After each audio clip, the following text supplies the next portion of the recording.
Hello, कैसे हो students. आशा करता हूँ कि आप अच्छे होंगे। मैं अनूप यादव CNS क्लासेस में आपका स्वागत करता हूँ। आज क्लास 10th का चैप्टर नंबर 5 डिस्कस करने जा रहे हैं, जिसका नाम है अर्थमेटिक प्रोग्रेशन, समांतर श्रेणी। देखिए, अर्थमेटिक प्रोग्रेशन जो समांतर श्रेणी है वो क्या होती है, नाम से ही समझ में आ रहा है। अर्थमेटिक प्रोग्रेशन, लगातार प्रोग्रेस होगी। समांतर श्रेणी मतलब लगातार कोई चीज बढ़ती जाती है या लगातार घटती जाती है, उसे समांतर श्रेणी कहते हैं। General form of arithmetic progression AP का व्यापक रूप क्या होता है, A1, A2, A3 dot dot dot. ये क्या है, नंबर ऑफ टर्म्स है। A1 को क्या लिखेंगे हम, A लिखेंगे, A2 को A प्लस डी, A3 को A प्लस 2D, और ऐसे ही आगे लिखते चले जाएंगे। A क्या है, A है फर्स्ट टर्म। A क्या है, फर्स्ट टर्म, जिसे प्रथम पद बोलते हैं। D क्या है, कॉमन डिफरेंस, सार अंतर। कॉमन डिफरेंस क्या होता है, किसी भी टर्म में, किसी भी पद में एक लगातार कोई एक फिक्स नंबर जोड़ते या घटाते चले जाए, उसे बोलते हैं कॉमन डिफरेंस, सार अंतर। जैसे उदाहरण लेते हैं 1, -1, -3, -1, इसमें आपको A एंड D फाइंड करना है। A क्या है और D क्या है। जो सबसे पहला टर्म होता है वो A होता है। फर्स्ट टर्म क्या होता है, A। यहाँ पर हमने अभी डिस्कस किया, फर्स्ट टर्म क्या होता है, A।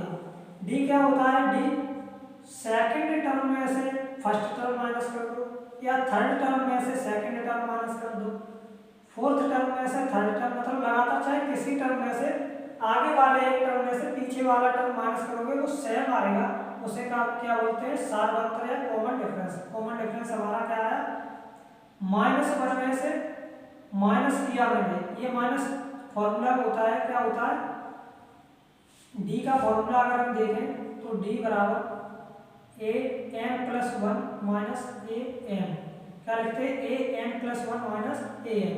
तो एक आगे वाले टर्म में से पीछे वाला, तो -1 में से माइनस कर दिया 1, क्या है, -2।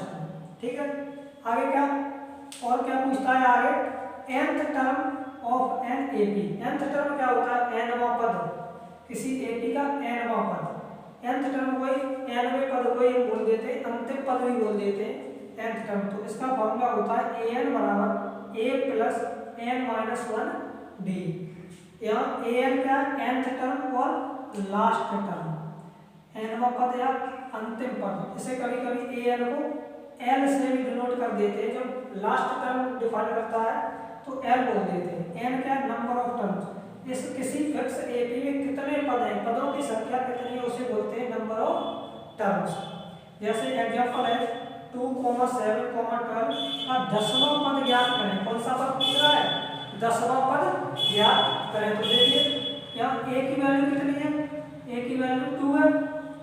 D की वैल्यू कैसे निकालेंगे, अभी मैंने बताया, एक आगे वाले टर्म में से पीछे वाला सब्ट्रैक्ट कर दें, माइनस कर दें, 7 में से माइनस कर देंगे तो कितना बचा, 5। ठीक है, n की वैल्यू क्यों, मेरा फॉर्मूला AN बराबर A plus N-1 D use होगा, तो n की जरूरत पड़ेगी। n कौन से, ये बात कर रहा है 10वां पद, तो ये n की वैल्यू कितनी हो जाएगी, 10 हो जाएगी। ठीक है, n की अब क्या, ये वैल्यू उठा करके सभी यहाँ पुट कर देंगे और आंसर निकालेंगे। देखो AN बराबर, A की वैल्यू कितनी है, 2 है, 2 प्लस N 10 है, -1, D कितना है, 5। तो आंसर आ जाएगा हमारा 2 प्लस 10 में से 1 सब्ट्रैक्ट करें, 9 × 5 इक्वल टू 9, 5 या 45 और 2 47, कितना आ गया, 47। इसका 10वां पद कितना होगा, 47। ऐसे फर्दर ऐड करते हुए जाओगे तो 47 10वें नंबर पे हमें क्या मिलेगा, 47। और क्या पूछा जाता है, sum of n terms of N AP, किसी AP के n पदों का योग।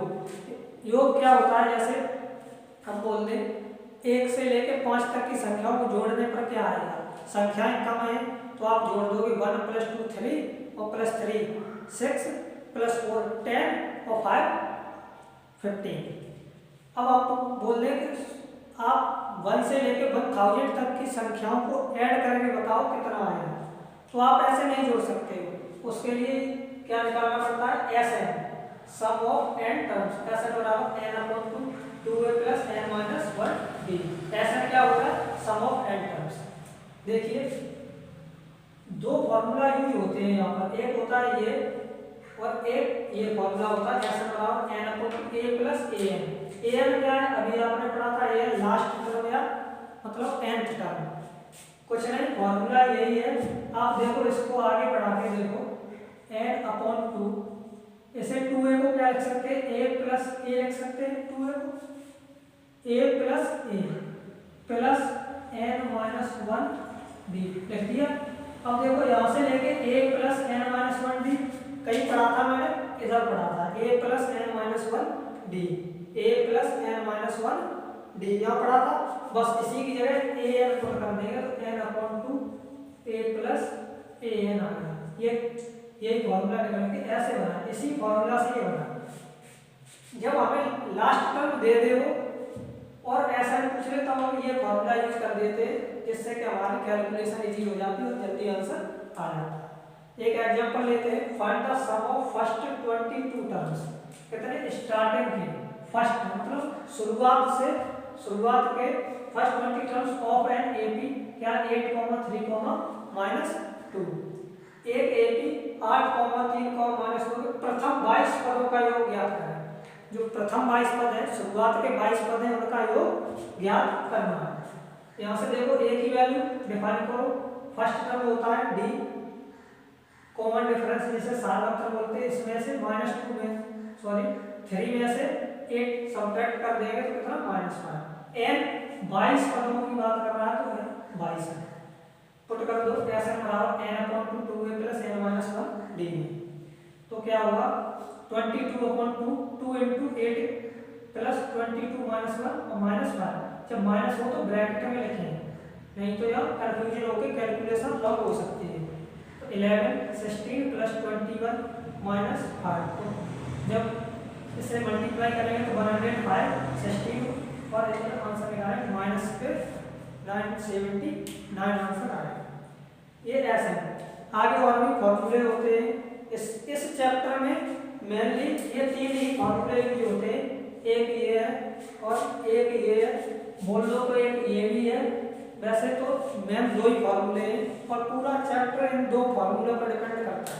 इससे अच्छा वेटेज आता है बोर्ड एग्जाम में, इसको छोड़कर आप नहीं जा सकते। अगर आपको अच्छे मार्क्स लाने हैं तो इस चैप्टर को आप लेफ्ट नहीं कर सकते हो।